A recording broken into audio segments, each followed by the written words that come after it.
Euan Blair and Louis Mosley, who we spoke about in the interview with Sasha on the free episode, believe there could be things are about to change because of their tie-up. Palantir has spent months introducing its software into NHS trusts and hooking up their disparate data sources. All trusts are being ordered to sign up for it for critical work by April next year. Multiverse's training for NHS staff will begin next February with the cost covered by the government's growth and skills levy. So Euan's found another pot of money to put himself in front of. Cool. That's impressive, actually. Here's the incredible set of sentences. Having the technology is all well and good, but the NHS actually has to encourage its staff to use Palantir's AI tools to their full potential. That's where Euan Blair steps in. Oh, goodness. Just a quick question.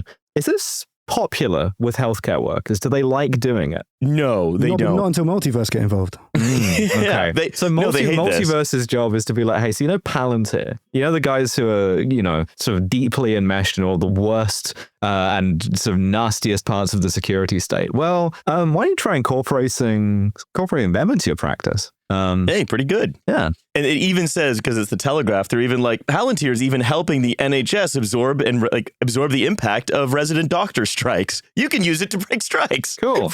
Pretty cool. Yeah, I mean, the whole thing does seem a bit like a heavy-handed metaphor where they're like, the idea is for Euan Blair to help guide NHS staffs through the steps required to get the most out of Louis Mosley. I mean, like, I hope nobody here minds me saying this, but I find Euan Blair sort of aggravating. The thing is, we actually do tend to brief every guest before they come on. We must have missed that one. He's actually funding Mumtime AI, so yeah, that's a good deal.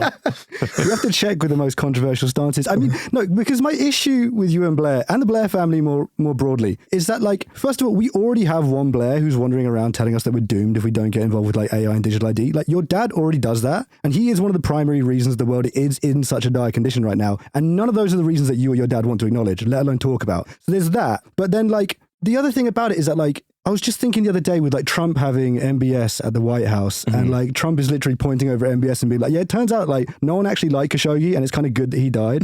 And MBS is like, okay, great. Like Tony Blair his entire job for 20 years has been like greasing the wheels between like Gulf states, monarchies and dictatorships and making them more like amenable on a diplomatic stage. And like he's completely redundant. And like this entire project here with Multiverse with Euan Blair is basically him coming along being like, I'm Tony Blair's son and I'm here to grease the wheels in order to get you in touch with Palantir. And Palantir are just like, yeah, we're already fucking in the building. Like we don't, like it is an entire family of redundancy. And in terms of like sharing cost and like dead weight or something, like the number one thing would be for these guys to just please just go away and stop talking because you're not actually needed. Yeah. And as a matter of fact, like even without the Blairs, like we have Wes Streeting, the porcelain child, like waiting in the wings, just like to jump in and do it all. Like you are not required. You are surplus to requirements. Go and enjoy your money. That's the thing. To them, it is essential, right? In like the same way as we see with a lot of other things where it's like, no, one of the sort of unavoidable things, one of the points of doing things this way is so that Euan Blair can get his money up. Mm-hmm. Yeah, it's look for such a son as that to go unpaid. For such it would be a son a scandal. As that, it would be horrific. I wouldn't want to live in a country that didn't pay Euan Blair, potentially millions to do nothing. Oh yeah, because of course, has his company ever turned a profit? Absolutely not. Well, I mean, that's just because he's so like caring towards. Yeah, exactly. He wants to give everyone AI training, I guess now apparently. Yeah, and you're welcome.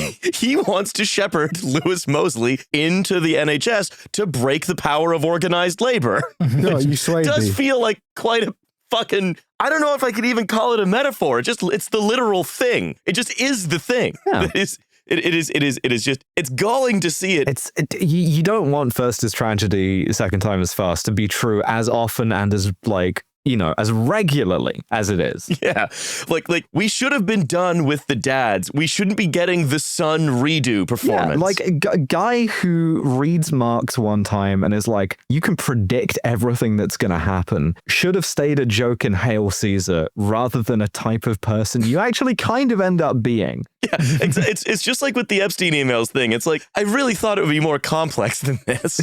Can I draw attention to a certain paragraph that really pricked my attention? Yeah. I'm just going to read this. So far, at least, the market is buying what Mosley and Palantir are selling. Shares are up 2,000% since the launch of ChatGPT 3 years ago, while UK revenues last year hit 304 millions. So first of all, did you know that disco record sales were up 400% for the year ending 1976? Secondly, Riley, quick question. Do we have any knowledge about how Mosley's boss, Peter Thiel's stake in NVIDIA is doing? Oh, I wouldn't worry about it. I wouldn't worry about Oracle. But he didn't offload his entire stake in NVIDIA maybe 3 days ago. No, neither did Masayoshi Son. To be fair, that was just to invest in good. I was right OpenAI from again. Yeah. That's, of course, the other thing about Palantir is, again, that the Telegraph article entirely elides, is that Palantir is a meme stock. It's one of the meme stocks. It's like retail traders just ape into it wholesale. It's a thing that happened. It has been for since COVID, not just since the launch of fucking ChatGPT. Hey, but fringe benefit from this, we're all going to get to see a lot more of Alex Karp. Aren't we happy about that? I love that. He has a sword. He's a sword guy. Yeah. That's pretty good. They mentioned that in the article as well. You mentioned it in the article. All right. I want to move on. I want to talk about Greylark, Geospy, weaponized GeoGuessr, whatever. So Greg and I have been talking about a good topic for him to come on with. And I stumbled across this company while following the posts of following a chain of the quote tweets of an annoying guy, essentially. It's one of the best ways to do it, I would say. Oh, of course. Guy-powered research, Listen, this guy is annoying and he is a guy. He is annoying, he's a guy. Both of those points. His name's Daniel Heinen. He's from Boston, and he has created a version of GeoGuessr for cops. This is weaponized GeoGuessr. I wish it was more complicated than that, but that is exactly what it is. I really didn't think the revolution was going to hinge on that one guy, basically, for the next 6 months in order to thwart this technology, basically sitting in a room going, yeah, go farm Uzbekistan, go farm Uzbekistan, go farm Uzbekistan, just to confuse this program. That is literally, it's all hinging on this at this point. We have to turn Rainbolt to the side of good, right? If he isn't already. We have to get Rainbolt and DSA. Look, we've identified that the Chap Hop people, our intel. I mentioned intelligence received. Listen, we have people everywhere, and if you mention Mr. B the Gentleman Rhymer, right, someone will reach out to you and go, "Oh yeah, Mr. B the Gentleman Rhymer's woke. He's cool." Yeah, and I'm like, okay, he's not cool. Yeah. No, let's not start using the C word. Cool. No, Mr. B the Gentleman Rhymer. I will happily concede that Mr. B the Gentleman Rhymer and other sort of Chap Hop luminaries are politically on the right side. It's a big tent, right? It's a sort of, doesn't have to be it's a bus, not a taxi, right? It doesn't have to be a perfect coalition. We don't have to sit near them. It's fine. No one thing works. It's going to take everybody rapping at it from different angles to bring it down. Sending out the Manchurian candidate activation phrase for Uncle Adams. So we're talking about Greylark, which has a product called Geospy, weaponized GeoGuessr. They say, enhance your investigation. Your investigation with AI-powered location intelligence designed to help government and law enforcement teams uncover critical insights faster and with greater precision. And they also say they help enterprise investigations with faster, smarter location intelligence. Yeah, location intelligence, or knowing where stuff is. Yes.